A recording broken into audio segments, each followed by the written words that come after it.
March 27th, 1977. Tenerife, Canary Islands. Two Boeing 747s stood on an airport where neither was supposed to be. KLM Flight 4805, Pan Am Flight 1736. Both had been bound for Las Palmas on Gran Canaria.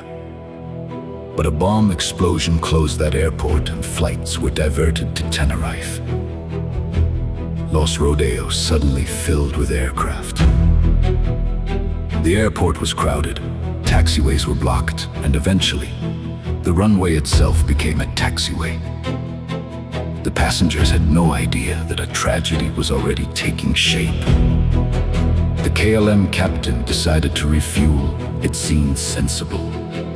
Fill the aircraft now and avoid refueling at Las Palmas. But while KLM refueled, Pan Am waited behind it. Then Las Palmas reopened. The aircraft needed to leave. KLM went first. It taxied down the runway, turned around at the far end, and prepared for takeoff. Pan Am followed, instructed to taxi down the same runway and leave through the third exit. Then the fog came. Low clouds swallowed the runway.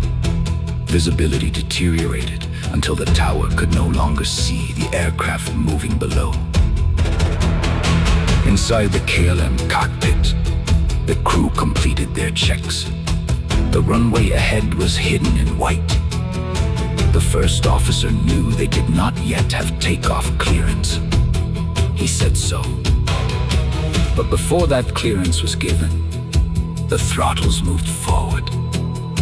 The KLM 747 began its takeoff roll. The first officer was still reading back the route clearance when he said, "We are now takeoff."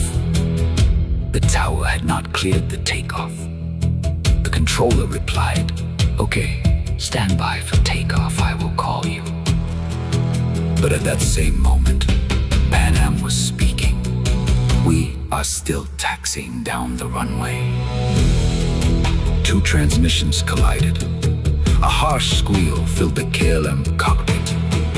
The warning was obscured. Through the fog, the Pan Am crew suddenly saw the KLM 747 coming straight at them. They accelerated. They tried to escape. The KLM crew saw them too.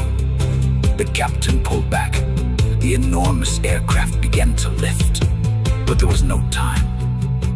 At 5:06 in the afternoon, the two 747s collided on the runway. Fire erupted, metal tore apart.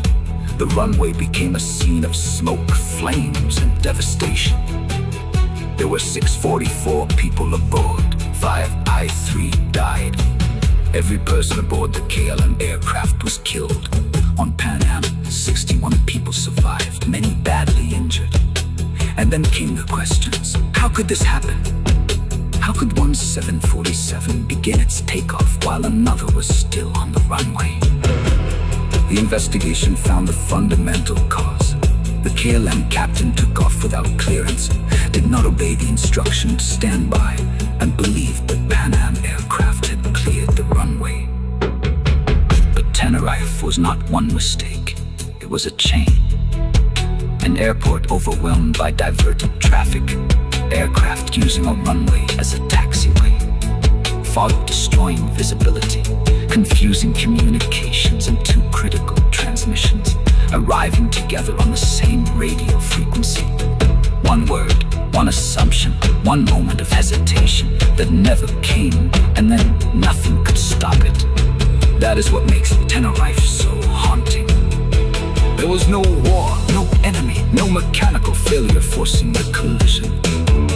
There were people doing their jobs, people speaking, people listening, people misunderstanding. And for a few seconds, the entire system failed.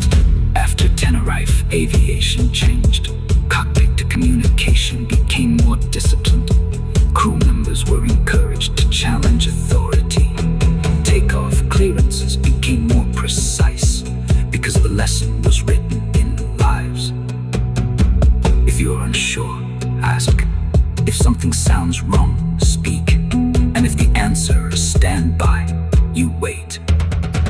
March 27th, 1977. Two giant aircraft disappeared into the fog, and moments later, 5 people were gone.